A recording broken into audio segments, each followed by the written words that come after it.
Bienvenue dans cette capsule, aider ses enfants à avoir confiance en eux. Alors, nous partons comme toujours d'un constat. La confiance en soi, vous le savez, est primordiale pour une vie harmonieuse. Pourquoi? Ben, tout simplement parce que vous êtes le seul et l'unique créateur de votre réalité et il est certain que pour que vous puissiez utiliser vos talents de création, il faut que vous ayez confiance en vous tout simplement parce que sinon vous allez laisser ce talent, ce pouvoir en tout cas à d'autres personnes ou à d'autres éléments à l'extérieur de vous et vous ne pourrez pas construire la vie que vous désirez. Pourquoi également donc, le faire auprès de vos enfants? Pourquoi il est important que vos enfants aient confiance en eux? Bah, sachez hem, que vous êtes le modèle pour vos enfants. Je vous rappelle que vos enfants qui arrivent au monde avec un ego, mental, vide en quelque sorte. C'est comme une boîte vide et cette boîte va se remplir des expériences de l'enfant. Donc en fait, l'enfant construit sa personnalité par rapport à ce qu'il observe dans son, entourage. Donc, l'enfant construit sa personnalité en vous observant, vous, ses parents. Étant donné que l'enfant est constitué énergétiquement de 2 types d'énergie, l'énergie féminine et l'énergie masculine, vous allez en tant que parent devenir donc les références, les modèles de vos enfants. Donc à ce moment-là, pour inculquer de la confiance chez vos enfants, il va falloir déjà travailler sur vous. En tout cas, je parle des enfants en bas âge, avant l'adolescence. Donc déjà, la meilleure façon de le faire effectivement, c'est que vous-même, vous devez faire un travail sur vous pour augmenter cette confiance et de façon naturelle, déjà, votre enfant, en vous observant, va copier en quelque sorte sur vous et il va acquérir lui également donc cette, confiance en lui.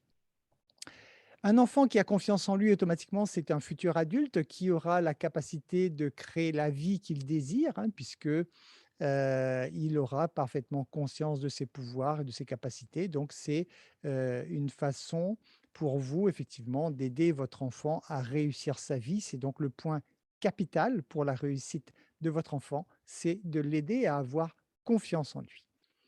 Alors pour comprendre la confiance en soi, il faut déjà comprendre donc qu'est-ce qui, provoque le manque de confiance en soi? En fait, il y a 2 choses qui provoquent ce manque de confiance.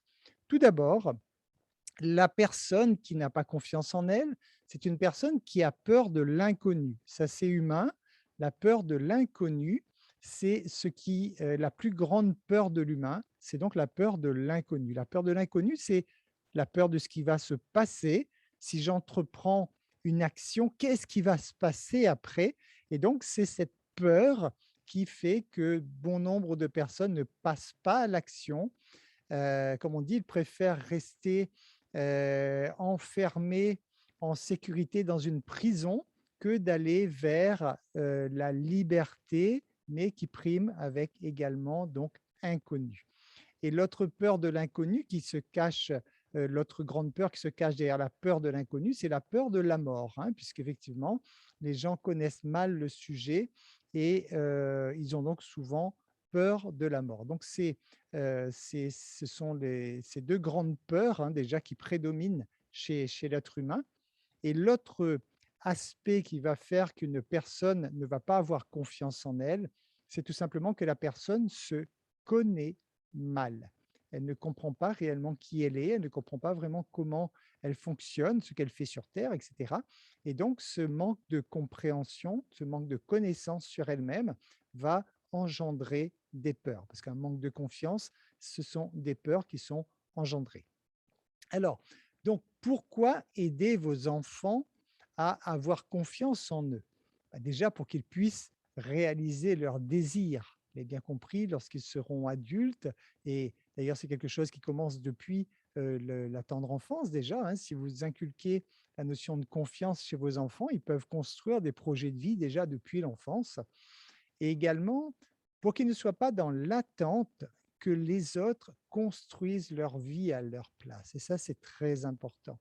Parce que si, vos enfants n'ont pas confiance en eux, ils vont, remettre la responsabilité de la création de leur vie dans les mains effectivement donc, d'un système, d'un entourage, d'autres personnes et cetera et à ce moment-là, bah, malheureusement, ils n'auront pas la vie qu'ils désirent puisqu'ils auront donné cette responsabilité aux autres.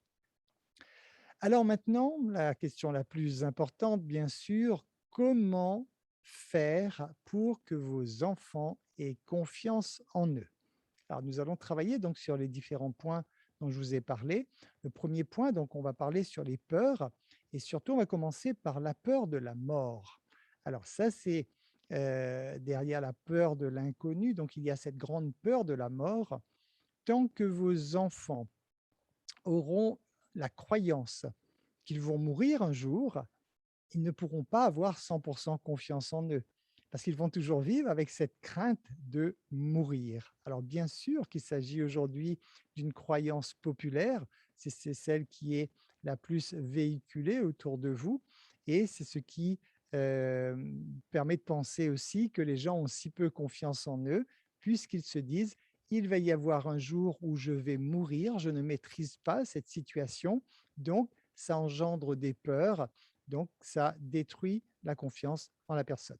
Donc, la peur de la mort, vous pouvez transformer cela en travaillant vous-même, en tant que parent, naturellement, vos croyances face à la mort.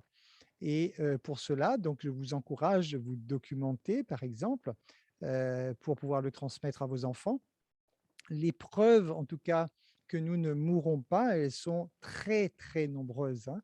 Vous avez le cas de gens qui vivent des EMI, des expériences de mort imminente.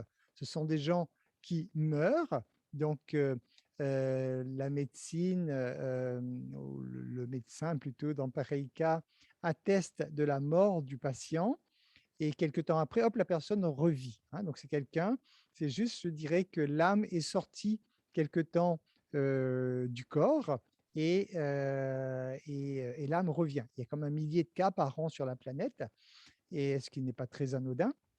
Donc ces gens-là peuvent raconter ce qu'ils ont vu et les histoires racontées, hein, sont toutes similaires, hein, un grand tunnel de lumière et cetera et cetera. Bref, donc en tout cas, ils comprennent bien et ce sont des gens, lorsqu'ils reviennent à la vie, qui changent complètement, hein, leur façon de voir la vie parce qu'effectivement, ils ont compris en fait que la mort n'existait pas et ça change complètement leur existence. Vous avez dans les preuves que nous ne mourrons pas, vous avez surtout le cas des enfants qui racontent des vies antérieures, hein, des histoires qu'ils ont vécues par le passé. Et ces histoires, hein, lorsqu'elles sont vérifiées par les adultes, on se rend compte effectivement, on a des preuves concrètes que cela est vrai. Donc, je vais vous expliquer juste après. Je vous donnerai les coordonnées d'un professeur qui a beaucoup travaillé donc, sur le cas donc, de la réincarnation. Sachez que la majorité des religions également adoptent ce concept de la réincarnation à part la religion catholique, hein, bien sûr. La religion catholique qui, en fait, s'est séparée de ce concept au VIe siècle, hein, puisque la religion catholique croyait également, comme bon nombre de religions, à ce concept de la réincarnation.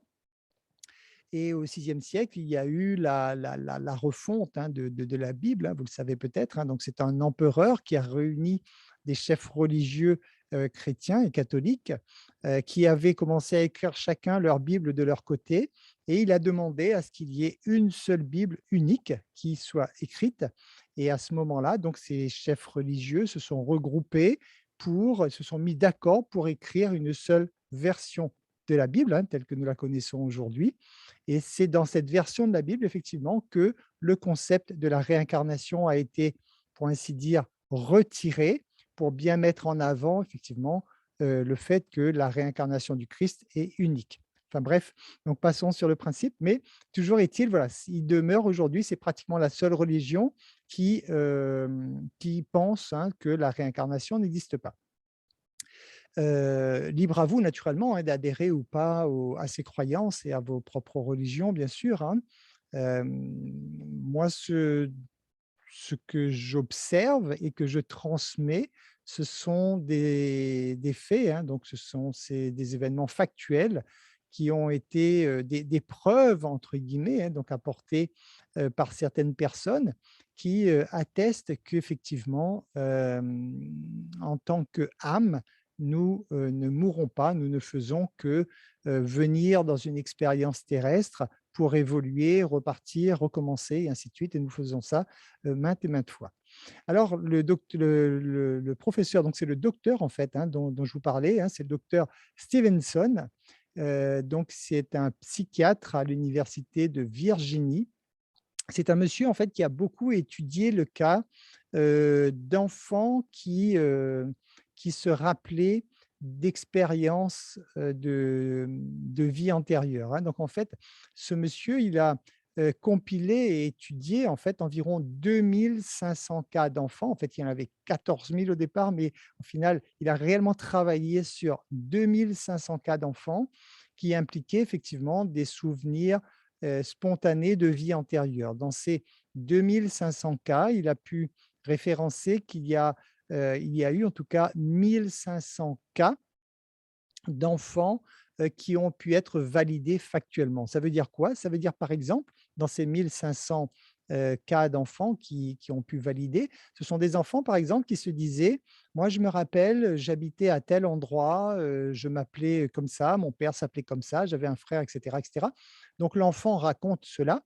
On emmène l'enfant dans le pays, en question, hein, et là, on va rechercher des preuves, localement, sur place et effectivement, il y a des gens qui confirment, hein, et on a même des écrits naturellement, hein, qui confirment qu'il y a bien eu telle famille qui habitait à tel endroit et cetera.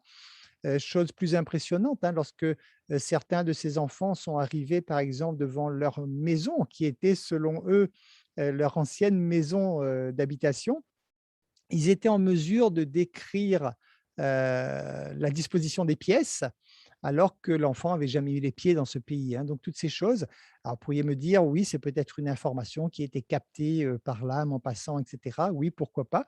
C'est un, des éléments, hein. Toujours est-il qu'il y a quand même eu, de très, très nombreux cas donc d'enfants qui sont en mesure de raconter leur vie antérieure. Vous avez également des techniques comme l'hypnose qui permettent de remonter sur vos vies antérieures, hein. Il y a, dans tout ce qui est travail énergétique également, hein, vous avez beaucoup, cette possibilité donc de voyager, hein, dans le temps en quelque sorte, et remonter donc sur vos vies antérieures. Alors il y a eu 2 cas, essentiellement donc qui ont été étudiés donc par ce docteur, sur une période de 20 ans. C'est-à-dire qu'il a pu suivre, cette étude sur 20 ans. Donc ils ont pris quelqu'un qui se rappelait de sa vie antérieure. Ils ont analysé donc la vie de cette personne sur 20 ans et là, ils ont vu beaucoup de similitudes. Par exemple, au niveau les traits du visage eux-mêmes, hein, donc lorsqu'ils observaient le visage de cette personne et le visage de la personne qu'elle a été, hein, dans une vie antérieure, ils se rendent compte que les traits sont, très, très proches, hein, vraiment une grande, grande similitude. Ce docteur a également, vérifié selon lui que, des taches de naissance étaient liées à des traumatismes de vie antérieure. Par exemple, quelqu'un qui était mort dans une vie antérieure, blessé, d'une balle ou d'une flèche ou quoi que ce soit, on retrouvait à la naissance donc des taches de naissance qui correspondaient à l'endroit où, son corps antérieurement avait été, touché. Alors la structure d'une écriture également, ils se sont rendus compte que les personnes écrivaient, de la même façon que, la personne, de la vie antérieure. Donc lorsqu'ils comparent, hein, les écritures, hein, ils retrouvent naturellement la personne peut se réincarner dans une nouvelle culture, donc elle ne va peut-être plus écrire dans la même langue, mais le style d'écriture est le même. On a aussi des cas où, on a vu des personnes qui étaient capables de parler une langue, étrangère, des enfants toujours, hein, capables de parler une langue étrangère alors qu'ils n'avaient jamais appris cette langue, hein. Donc, Il y a des choses comme ça. Il y a des attirances dans des lieux géographiques. Donc quelquefois, la personne, au cours de sa vie, est attirée dans un lieu quelconque et lorsqu'il y a des recherches qui sont faites, on se rend compte effectivement, la personne qu'elle a été par le passé avait effectivement été venue dans cet endroit et avait une attirance pour cet endroit et cetera et cetera. Bref, donc après, il y a énormément d'informations sur ce sujet. Comme toujours, il faut être toujours prudent aussi, bien sûr, hein. Il doit y avoir des fausses informations aussi qui circulent.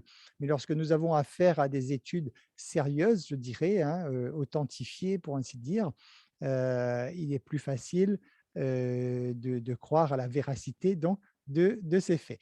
Dans tous les cas, je dirais que vous soyez, que vous puissiez croire ou non à la réincarnation, j'ai envie de vous dire, ça ne change pas grand-chose dans le sens que si on se réfère à l'énergie elle-même, on sait que l'énergie ne meurt jamais, hein. On n'a jamais vu des électrons qui arrêtent de tourner dans un atome, c'est pas possible. Une énergie se transforme, mais elle ne meurt jamais. Donc, étant donné que vous, en tant qu'être énergétique, vous êtes de l'énergie, ça sous-entend donc d'office que vous ne mourrez jamais. En fait, vous le savez, tout ce qu'il y a autour de vous, que vos sens perçoivent comme physique, en fait, il n'y a absolument rien de physique autour de vous, puisque tout est composé d'atomes, donc tout est composé d'énergie en mouvement perpétuel, hein, un mouvement qui ne s'arrête jamais. Donc, à vous, je dirais déjà en tant que parent, si vous voulez permettre à votre enfant d'avoir confiance en lui, c'est à vous déjà d'aller faire ces recherches pour, avoir les preuves concrètes pour vous-même déjà, que vous ayez cette croyance en fait que vous ne mourrez pas. Lorsque vous aurez cette certitude, il sera plus facile à votre enfant d'acquérir cette, certitude également puisque votre enfant, vous observera et donc va se calquer sur vos croyances. Donc ça, il s'agit de la peur de la mort qui est une peur énorme chez l'être humain et c'est ce qui fait perdre donc, confiance à bon nombre d'entre nous. Ensuite, il y a la peur de l'inconnu. La peur de l'inconnu, en fait, comment faire pour aider vos enfants à dépasser cette peur de l'inconnu? En leur permettant tout simplement d'expérimenter un maximum d'expériences et en les rassurant. Donc, plus vous allez permettre à vos enfants d'expérimenter la vie, tout simplement, plus vous allez permettre à votre enfant de découvrir la vie et à vous donc d'être là pour rassurer votre enfant, hein. Je ne sais pas, admettons que votre enfant s'amuse avec une abeille, par exemple, et se fait piquer, il faut qu'elle comprenne effectivement, oui, l'abeille a voulu se défendre, et cetera. Donc, en expliquant tout cela à vos enfants, ça leur permettra en tout cas de comprendre la vie et plus ils vont expérimenter, moins il y aura d'inconnus pour eux et donc plus ils vont gagner en confiance. Vous pouvez également aider vos enfants à travailler leur peur de l'inconnu en leur faisant prendre conscience que, en fait, l'échec, ce qu'on appelle échec, est indispensable à leur apprentissage. Donc, il est normal que quelquefois ils vont échouer, qu'ils ne vont pas avoir les résultats qu'ils ont recherchés, qu'ils attendaient en tout cas. Mais tout ceci, c'est pareil. Lorsque vous permettez à votre enfant d'accepter cette idée qu'il doit obligatoirement expérimenter pour comprendre ce qui fonctionne, ce qui ne fonctionne pas, ce qu'il aime, ce qu'il n'aime pas, et cetera. Donc plus il va expérimenter cela, plus vous pourrez faire grandir sa confiance. Pensez également à féliciter vos enfants à chaque fois qu'ils ont su se dépasser. Se dépasser, c'est justement dépasser ses peurs. Donc à chaque fois que vos enfants parviennent à faire quelque chose où ils arrivent donc à dépasser leurs peurs, donc c'est un dépassement de soi. Veillez à ce moment-là donc à féliciter, à encourager vos enfants, pour marquer cette petite victoire qu'ils ont eue, sur eux-mêmes. Donc ça, c'était concernant les peurs. Maintenant, le deuxième aspect, c'est donc l'aspect de mieux se connaître. Plus votre enfant, vos enfants apprendront à mieux se connaître, plus ils pourront avoir confiance en eux. Alors, pour mieux se connaître, il faut qu'ils aient la notion de l'énergie, bien sûr qu'il n'est pas très simple, d'expliquer cela aux enfants, surtout si vous-même, vous n'avez pas encore une notion très, très précise, mais il existe tellement de sources d'informations autour de vous. Je vous recommande vraiment de vous documenter, d'aller voir, hein, le principe des atomes, de l'énergie, et cetera, pour bien comprendre cela et donc pour que votre enfant puisse avoir déjà tout petit cette notion différente de celle qu'il a aujourd'hui. Aujourd'hui, la notion qu'on inculque aux enfants, ce qui est, un peu logique parce que c'est la notion que nous avons par rapport à nos sens, c'est que nous sommes un corps solide, par exemple, et que tout ce qui est autour de nous est solide. Alors que c'est complètement faux. Nous sommes juste dans une illusion d'un monde solide, et ça, vos enfants, même en vous amusant au début, il faut qu'ils puissent parvenir à comprendre que tout est énergie et que eux mêmes c'est donc une, une grosse énergie qui est en train d'évoluer dans un monde d'énergie. Je vous recommande également d'expliquer à votre enfant, selon son âge bien sûr, le fonctionnement du cerveau, de son cerveau, pour qu'il comprenne pourquoi quelquefois il a ce type de réaction et cetera. Mais le cerveau est quand même une partie très importante de son corps. Il est important que votre enfant comprenne son fonctionnement, qu'il comprenne aussi l'anatomie, qu'il comprenne tout simplement qui il est. Donc tout ceci, plus il se connaîtra, plus il aura confiance en lui. Naturellement, une chose essentielle, c'est d'apprendre à vos enfants le fonctionnement de la loi de l'attraction. Comprendre justement qu'à travers cette énergie, il va attirer à lui tout ce qui vibre sur la même fréquence. Et ça va permettre justement de mettre vos enfants face à leurs propres responsabilités et c'est en cela que vous allez pouvoir faire des enfants qui ont confiance en eux, puisqu'ils ne vont plus blâmer les autres pour ce qui leur arrive, mais ils vont se dire: «Si j'ai pris telle décision lors de cette dernière expérience et que cette décision, en fait, m'a mené à un résultat qui ne m'a pas plu, bah, la fois prochaine, je ne prendrai plus cette décision» et c'est merveilleux, l'enfant aura appris par lui-même ce qui était bon pour lui et ce qui ne l'est pas. Apprenez également à vos enfants à s'organiser, hein, on en parle souvent dans le cas donc de la relation avec vos enfants, lorsque vos enfants apprennent à s'organiser, ça leur permettra donc, d'organiser leur vie plus tard, hein, même déjà enfants bien sûr, hein, mais encore plus leur vie d'adulte. Apprenez à vos enfants surtout à s'adapter, ça c'est essentiel. Je le répète souvent, l'être humain est resté en vie jusqu'à ce jour grâce à cette faculté d'adaptation. Donc apprenez vraiment ce concept à vos enfants au lieu de lutter contre, qui est un concept qui est selon moi maintenant dépassé, parce que ça vient du monde de l'ego qui est terminé. Ce concept de l'adaptation permettra à vos enfants de toujours avancer sans souffrir, donc pour avoir pleinement confiance en eux. Apprenez également à vos enfants de vérifier par eux-mêmes, qu'ils apprennent à à travers leurs propres expériences, vérifier par eux-mêmes, la véracité de ce qu'ils sont en train d'apprendre et ça, c'est essentiel également pour faire des adultes, à l'esprit ouvert, qui ne soient pas là à, prendre, avaler bêtement des informations sans savoir si elles sont vraies ou pas. Et apprenez vraiment à vos enfants, quand c'est possible bien sûr, dans la mesure du possible, toujours, qu'ils aillent vérifier par eux-mêmes si ce qu'ils ont appris est réel ou pas. Apprenez également à vos enfants à gérer leurs émotions. Une fois plus, on y revient, hein, puisque gérer ses émotions, c'est gérer ses peurs. Donc, gérer ses peurs, c'est avoir davantage confiance en soi. Donc, cette gestion de l'émotion, des émotions est très importante à travers des techniques toujours hein, toutes simples, hein, comme la cohérence cardiaque, comme ces choses comme ça, qui sont adaptées pour les enfants également. Apprenez à vos enfants à s'aimer et à s'estimer une clé essentielle aussi de la confiance en soi. Plus vos enfants s'aimeront, plus ils vont s'estimer, plus naturellement ils augmenteront leur confiance en eux. Apprenez également à vos enfants à faire confiance aux autres en fait, parce que, il est clair que s'ils ne font pas confiance aux autres, c'est qu'ils ne se font pas confiance eux-mêmes. Donc, apprenez à vos enfants donc à faire confiance aux autres, sachant que la réalité de toute façon n'est qu'une question de perception.